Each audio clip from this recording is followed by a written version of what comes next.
Cum să reușești mai bine la un obiect la care nu-ți stă inima? Foarte simplu, uite un sfat. Înainte de a merge la lecție, citește tema de manual, dacă poți face anumite conspecte, e fantastic.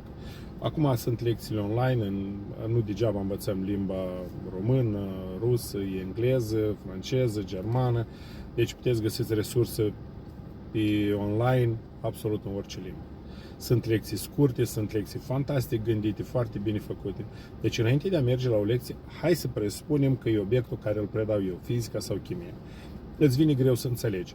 Ai luat manualul, ai citit, oamenii cred că, bine, și spun, domnul Alexandru, eu nu înțeleg nimic. Adevărat, nu înțelegi tot.